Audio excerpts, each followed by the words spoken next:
tidak benar kalau orang harus berjilbab, juga tidak benar kalau orang harus dilarang berjilbab. Dua-duanya melanggar Undang-Undang Dasar.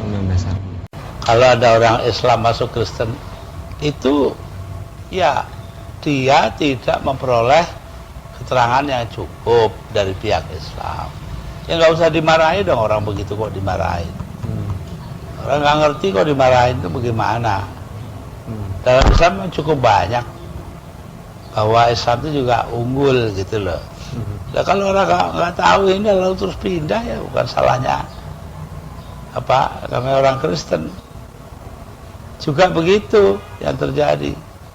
Saya baru-baru ini membuat paper kepada seminar sejarah di Perpustakaan Nasional tentang Ronggo Warsito. Ronggo Warsito ini adalah Ronggo Warsito Purbo Caroko.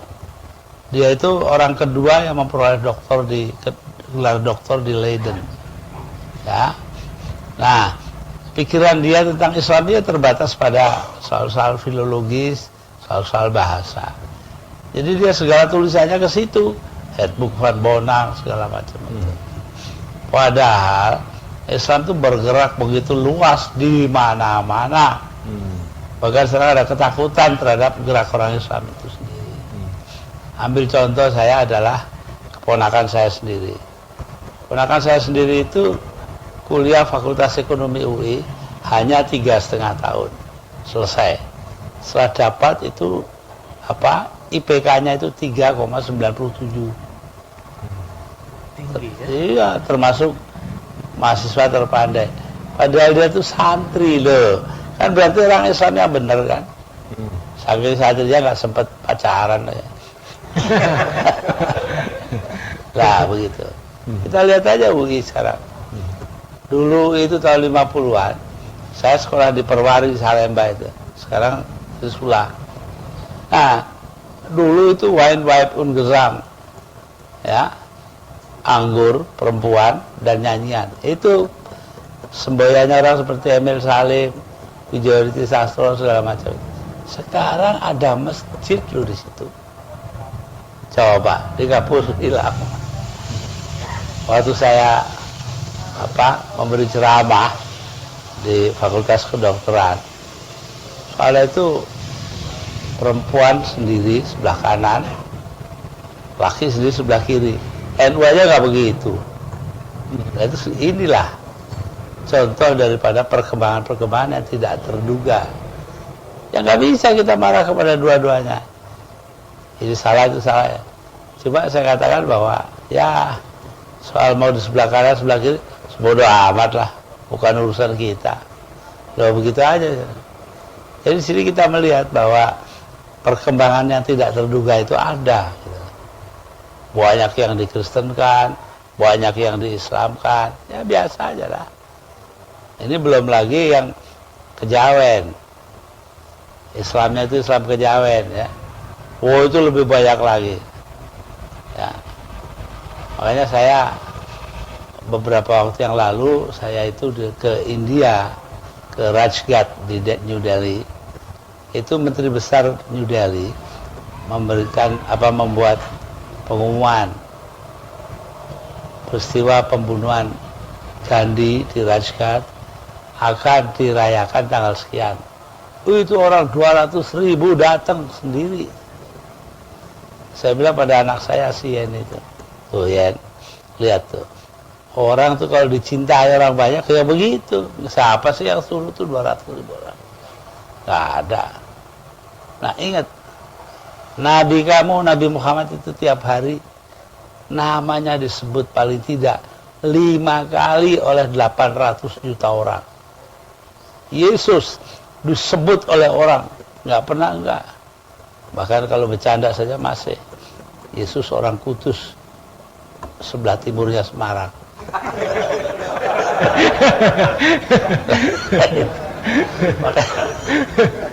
Jadi kita nggak usah marah lah pada perkembangan agama lain, dan juga tidak usah marah melihat perkembangan yang bagi kita itu menyesakkan napas. Ngapain sesak napas? Asal kita lihat itu normal ya udah selesai, gak jadi sesak napas.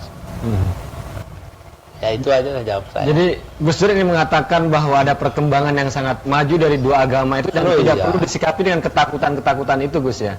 Undang-undang dasar itu memberikan kemerdekaan kepada siapapun. Jadi nggak bisa kalau peraturan bahwa seseorang nggak boleh pakai jilbab karena itu katakanlah menggemborkan Islam tertentu, bukan.